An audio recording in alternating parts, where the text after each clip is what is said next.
રમત રમીશું. હું એક કહીશ એટલે ઊભા થવાનું છે અને બે કહું એટલે બેસી જવાનું. ઓકે? તો આપણે બધાએ રમવાનું છે. એક એક એક એક બે બેન તમે ઊંધું કરો છો. ફરી રમીએ. એક બે એક એક. ખૂબ સરસ. ચાલો હવે બેસી જાઓ. આપણે થોડા પાત્ર આવશે અહીં એટલે ધ્યાનથી નિહાળવાનું છે. તમારે એનું અવલોકન કરવાનું છે. ત્યાર પછી તમને જે સવાલ પૂછવામાં આવે એના જવાબ તમારે આપવાના છે. એ દાણેલો ચણાયેલો ભરૂચના પ્રખ્યાત દાણેલો ખારીસિંગ બેન લેવાના. આજે આપણી વચ્ચે એક ભાઈ છે. શું વેચવા માટે આવ્યા છે? હાથ ઊંચો કરો જેને પણ આવડે છે. હા બેન બોલો. હા ભાઈ દાણા ચણા વેચવા માટે આવ્યા છે. ઓકે, તો આ ભાઈને આપણે શું કહીને બોલાવી શકીએ? દાણા ચણા વેચના. દાણા ચણા વેચના. થેન્ક યુ ભાઈ. થેન્ક યુ બેન. હવે બીજા એક ભાઈ આવશે, ધ્યાનથી એને પણ નિહાળજો. શાકભાજી આવી શાકભાજી 50 કિલો બટાકા 50 કિલો ટામેટા. ચલો શાકભાજી આવી શાકભાજી રીંગણાના 30 રૂપિયા કિલો. ભેંડીની લેવી હોય તો 5 ની જુડી. ચલો ભાઈ શાકભાજી આવી શાકભાજી લેવી છે. આ ભાઈ શું વેચવા આવ્યા છે? એમણે કઈ કઈ શાકભાજીઓના નામ કીધા? કોણ કહેશે મને? હા બેન બોલો. ટામેટા, બટાકા, મેથી, રીંગણ વગેરે. તો આ ભાઈને આપણે શું કહીને બોલાવી શકીએ? એક જણ હાથ ઊંચો કરો. જવાબ આપવા માટે હાથ ઊંચો કરો. હા, શાકભાજી વેચનાર અથવા તો ગુજરાતીમાં એના માટે શબ્દ છે કાચ. વેરી ગુડ, સરસ. Thank you. બીજા એક ભાઈ આવશે, હવે ધ્યાનથી નિહાળજો એમને પણ.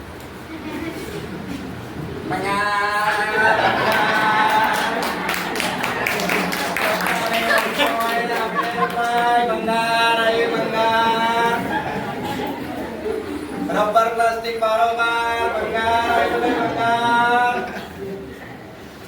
ચાલો વિદ્યાર્થીઓ ધ્યાન આપો. આ ભાઈ શું લેવા માટે આવ્યા છે? કોણ કહેશે? હા, ભંગાર. ભંગાર. Very good. આ ભાઈને આપણે કયા નામથી બોલાવી શકીએ? શું કહીને બોલાવી શકીએ? ભંગાર ભંગાર. વેચના. ઓકે. આજે આપણે ગણિત વિષયમાં આ જ વિષય ઉપર એક સરસ પાઠ ભણવા જઈ રહ્યા છે. ભંગાર વેચવું.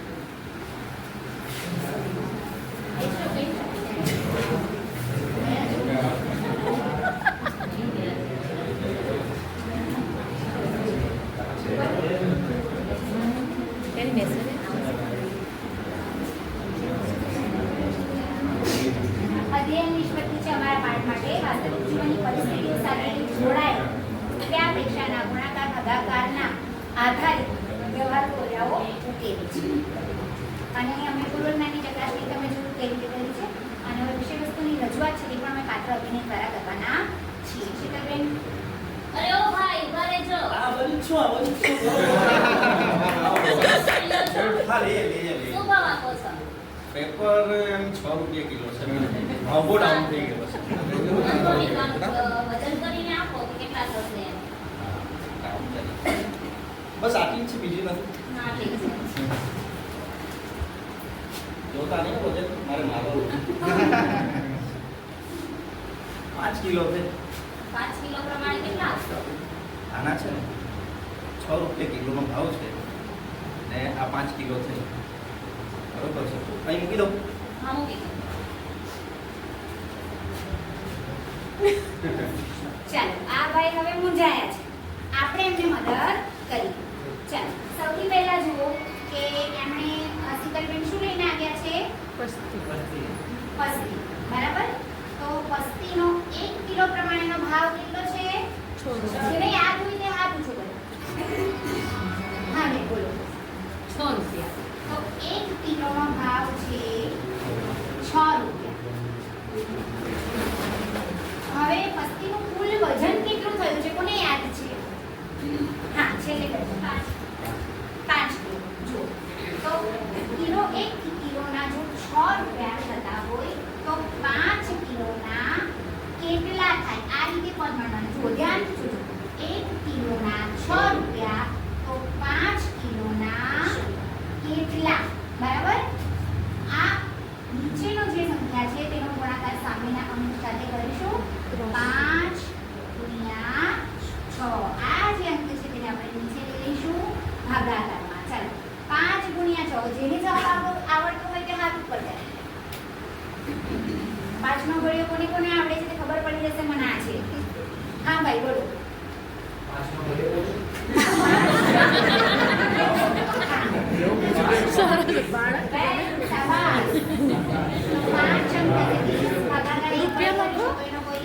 એક જવાબ આવશે. માટે કેટલા રૂપિયાની વસ્તી થઈ? 20 રૂપિયા. ચાલો. ભાઈ તમારે 30 રૂપિયાને આપવાના. એટલે બેન કેટલા 30 રૂપિયા. 10 છોટા નથી મારી પાસે. કેટલા છે તમારી પાસે? 50 છે. ઓકે, હવે આ ભાઈ છે તે 50 ની નોટ શીતલબેનને આપે છે. શીતલબેન એમને કેટલા રૂપિયા પાછા આપશે તે કોણ કહેશે? 50 ની નોટ એમણે આપી છે, 30 રૂપિયા કાપવાના છે, બીજા કેટલા રૂપિયા આપવા પડશે? 20 રૂપિયા. વેરી ગુડ, શાબાશ. 30 રૂપિયા આપો શીતલબેન. ચાલો તમને 20 રૂપિયા માટે 10 ની બે નોટ આપીશ. હા, બરાબર. થેન્ક યુ શીતલબેન. ચાલો, ચાલો. જો આ રીતે હવે વ્યવહારુ દાખલાઓ જુઓ. તમને એમ થશે કે આ આવું ગણિત આપણે ક્યાં ઉપયોગ કરીશું, પણ વ્યવહારમાં ઉપયોગ થાય છે. હવે જ્યારે પણ બસ્તીવાળા ભાઈ આવશે ત્યારે તમારી મમ્મીની મદદ કરશો ને તમે બસ્તી આપવા માટે? ઉભા રહેજો. હો.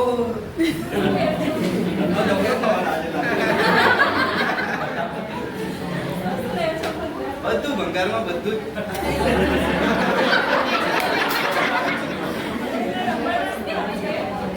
તેલના ડબ્બાના 15 રૂપિયા.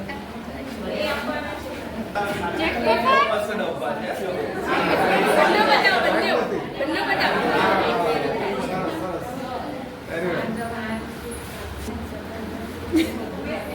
ચાલો ફરીથી ભંગારવાળા ભાઈ મૂંઝાઈ ગયા છે. ધ્યાન આપજો જરા. ચાલો અંકિતાબેન શું લખવાના છો તમે? તેલના ડબ્બા. હા, ઓકે. તો એક ડબ્બાનો ભાવ કેટલો છે? 15 રૂપિયા. બરાબર. કેટલા ડબ્બા કુલ આપ્યા? કોણ કે છે? 2 ડબ્બા. તો જો પદ આ રીતે માંડવાનું છે. એક ડબ્બાના 15 માટે 2 ના કેટલા? ચાલો 2 નો ગુણાકાર કોની સાથે કરીશું? કોણ કહેશે? હા બોલો બેન. 15 સાથે. 15 સાથે 2 નો ગુણાકાર કરીશું 15 સાથે, અને આ જે અંક છે ઉપરનો થઈ જશે છેદમાં. ચાલો હવે ફરીથી ગુણાકાર કરવાનું છે. 2 નો ઘડીયો 2 ગુણ્યા 15 કરો, કાં તો 15 ગુણ્યા 2 કરો. ચલો કોણ કરશે? હા બોલો. 30 રૂપિયા. 15 to 30. 15 to 30. 15 નો ઘડિયો આવડતો હોય એને આ જવાબ આવડે. બરાબર. એટલા માટે ઘડિયા કરવા જરૂરી છે. માટે ભંગારવાળા ભાઈ કેટલા રૂપિયા આપશે અંકિતાબેનને? 30 રૂપિયા. આપો ભાઈને આપો. ટીચર હા આમાંથી એક 20 નો પ્રશ્ન આપણે ઉઠાવો. બોલો. આ ભાઈ એમ પૂછે છે કે એક 20 ની નોટ અને એક 10 ની નોટ. બોલો ચાલશે? ગણતા નથી આવડતું તમને. આ ભાઈ ગણિત બરાબર ભણ્યા નથી એટલે તો ભંગાર વેચે છે.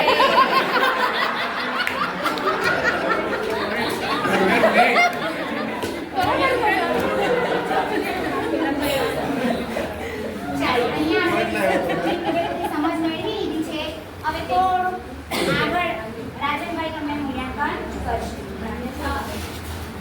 મૂલ્યાંકનમાં વિદ્યાર્થી મિત્રો પ્રશ્નોત્તરી દ્વારા મૂલ્યાંકન કરાવીશું. મૂલ્યાંકનમાં અમારો ભંગાર વેચના જે એકમ હતો એના અનુલક્ષીને આપણે આજુબાજુ વસ્તુ એટલે કે મારી પાસે શાળાની અંદર સ્ટેશનરી વસ્તુ હોય જ છે તો એ વસ્તુનો ઉપયોગ કરીને તમારી સમક્ષ મૂલ્યાંકન કરાવીશું. મારી પાસે કેટલી બોલ પેન છે જેમને આપણે તે વિશે આગળ કરજો. આ બેન બોલો તમે. 3. સરસ, બેસી જાઓ. હવે એક બોલ પેનની કિંમત 5 રૂપિયા છે તો મારી પાસે 3 બોલ પેન છે તો કેટલા રૂપિયા થાય? બોલો ભાઈ તમે. 5 રૂપિયા. કેટલા? 5 રૂપિયા. ના બરાબર નથી. હજુ પ્રયત્ન કરો. એક બોલ પેનની કિંમત 5 રૂપિયા અને મારી પાસે સંખ્યા કેટલી છે? 3. તો કેટલા રૂપિયા થાય? 5 રૂપિયા. તમારો એક બોલ પેનની કિંમત 5.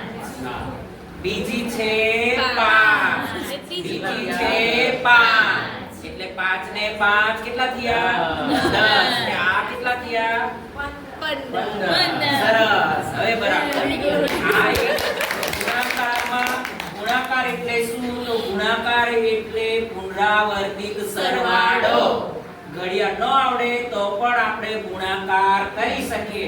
3 વસ્તુ 3 વખત સરવાળો. 5 ની કિંમત 5 તારી 15 અને 5 વત્તા 5 વત્તા 5 કેટલા થાય 15. એટલે સરળથી કઠિન તરફ જવું હોય તો આ પદ્ધતિ પણ આપણને ઉપયોગી થઈ શકે. ચાલો એવી જ રીતના આ કલર છે, સ્કેચ પેન છે, બરાબર. તમારી જે ભાષા હશે ગામની એ ભાષા પ્રમાણે આ જે બોક્સ છે એમાં કલર છે, એની કિંમત 20 રૂપિયા. તો મારી પાસે એવા કેટલા બોક્સ છે, કેટલા પેકેટ છે? બોલો બેન. 2. એક પેકેટની કિંમત કેટલા છે? બોલો બેન તમે. 10. તમે બરાબર સાંભળ્યું નથી. બાજુમાં બેન એક બોક્સ પેકેટની કિંમત કેટલા? સરસ 20 રૂપિયા. કેટલા બેન? પાછા બોલો તમે. 20 રૂપિયા. ખૂબ સરસ. ચાલો તો એવા 2 છે, બરાબર.